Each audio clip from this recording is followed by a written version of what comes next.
is a common reading about the Vikings' defense, and it makes sense. When you look at 2024 and then at 2025, you see an aggressive defense, disciplined, among the best in the league across multiple metrics. This matters to say right at the beginning, because nothing that comes next is an attack on the Vikings' defense. It is exactly the opposite. What Brian Flores has built here works. It works because it has identity. It works because it knows exactly the type of mistake it wants to force from the offense. But this defense was not designed to be judged by isolating pieces. It was designed to work under very specific conditions. And when those conditions exist, everything looks dominant. When they don't, it's not that the defense collapses, but the cracks start to appear. And this is where everything begins. Brian Flores designed a defense that hides weaknesses, not by pretending they don't exist, but by ensuring the quarterback almost never has enough time to exploit them. Aggressive pressure, blitz early in the down, coverages that change after the snap, when the pressure gets there fast. The secondary looks dominant, not because it turns into something different, but because the throw comes out before the route truly develops. The ball comes out early, the field gets short, and the defensive backs play with an advantage.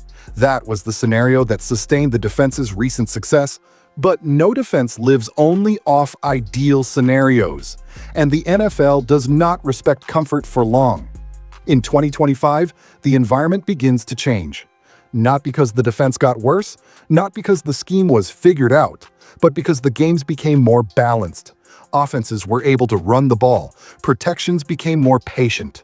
Quarterbacks started to hold the ball longer, and suddenly, the pressure wasn't getting there fast enough. It didn't fail completely, but it arrived half a second later. And that half second is an eternity in the NFL. When the pressure doesn't get there fast, someone has to cover for longer. And that's where the conversation changes, because this defense was never built to live on long snaps. Repeatedly, with no margin for error, it was built to function in sync with the pressure. When the snap stretches, when the quarterback keeps his eyes downfield, when the concept truly develops, the defense starts asking for something it didn't have in enough quantity. And here is the real weakness. This defense does not want to cover for long. It does not want the quarterback comfortable in the pocket. It does not want the offense dictating the rhythm. It wants a quick decision or a mistake. When that doesn't happen, when the pressure is delayed by half a second, the secondary starts being tested in something very specific. Sustainability. The ability to maintain the same level, snap after snap, even when Plan A doesn't win immediately. And that is exactly why the conversation around the secondary gains volume in 2025. The Vikings move early in free agency. Isaiah Rodgers arrives on a 2-year contract, a clear bet on reinforcing the group. Byron Murphy Jr. remains an important piece, versatile, reliable. But the point was never just who starts the game. The point is, what happens when the game goes off script, when someone gets tired, when someone goes out, when the offense forces you to cover longer than you'd like. It's in that space, not always visible in the statistics, that the defense begins to feel pressure. And it is exactly here that the name Mansour Delane starts to appear, not as a headline, not as a savior, but as a direct response to the type of situation that most challenges this defense. Delane shows up in projections, not because the Vikings need to change who they are, but because they need to keep being who they are when the game doesn't help.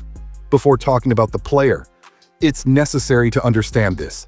This video is not about finding a better cornerback. It's about ensuring Brian Flores' defense remains aggressive, even when the quarterback has time. And everything that comes after starts exactly from that point. To understand why this type of piece is so important, you need to look at how Brian Flores' defense truly operates at the snap. It is not a static defense. It is not base cover 2. It is not man all the time. It is a defense that lives on confusing reads. Quarterbacks don't see just one coverage. They see one thing pre-snap and something completely different after the snap. That demands something very specific from the secondary. It's not just speed. It's not just physicality. It's reads. It's discipline. It's knowing when to be aggressive and when to simply occupy space. This is where many players fail, because this type of system punishes mental mistakes more than physical ones. One extra step, one wrong look, one late exchange, and the throw appears, exactly where there should be no space. Mansour Delane enters this conversation not as a standout, but as someone trained to live in this controlled chaos. At Virginia Tech, he was used in multiple roles: outside corner, nickel, safety in some packages.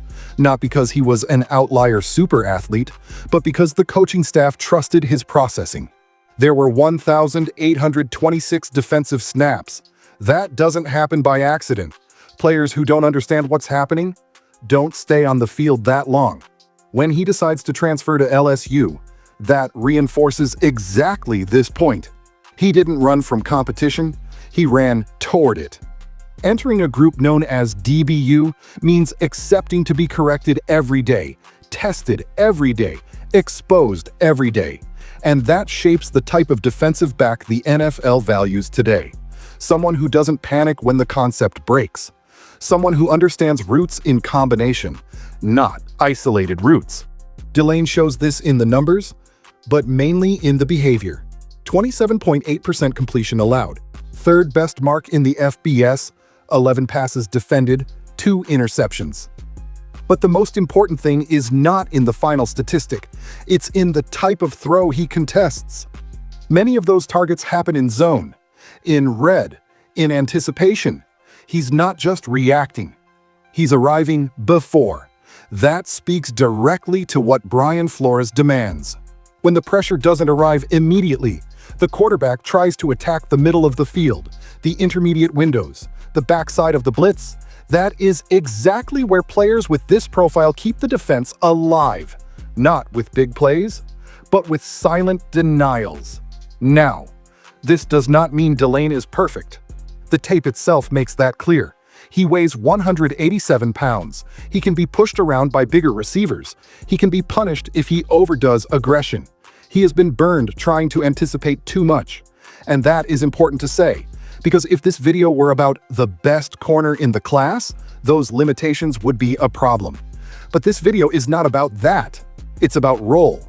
It's about allowing the defense to keep playing the way it wants to play without needing to change identity. Delane doesn't come in to replace Rodgers or Murphy. He comes in to ensure that if something happens, the level doesn't drop. He comes in to allow rotation, to allow more aggressive packages, to allow Flores to keep pressuring without fear of what happens behind it. That is depth, in the purest sense of the word. And depth is what separates good defenses from suffocating defenses. When you only have the starters, every snap becomes a gamble. When you have functional pieces behind them, you can be who you are, all the time. That's how defenses become oppressive. Not because they never fail, but because they can fail and keep attacking. If the Vikings add someone like Delane, they don't change who they are. They remove the handbrake. They start blitzing without thinking twice, disguising without fear, forcing quarterbacks to solve the game faster than they'd like, and that turns pressure into something sustainable, not situational. That's why his name shows up in mock drafts. That's why he makes sense in this context. Not as a headline, not as a star, but as a piece that allows everything else to work better. Because at the end of the day, this is not a video about Mansour Delane. It's a video about how to maintain an aggressive defense, even when the game doesn't cooperate, and about how small additions that can transform an already very good defense into something quarterbacks start to fear. Because in the NFL, what separates good defenses from truly dominant defenses is not isolated talent. It's the ability to sustain pressure, reads, and aggressiveness when the ideal plan stops existing. It is at this point that the roster stops being just a group of starters and becomes an organism, a system that absorbs impact, adjusts, and keeps attacking without losing identity. Brian Flores has already shown what this defense's identity is. Now, the The challenge is ensuring that this identity does not depend on perfect conditions. That's how good defenses remain relevant, and great defenses become consistent. If you made it this far, thank you for watching, and see you soon.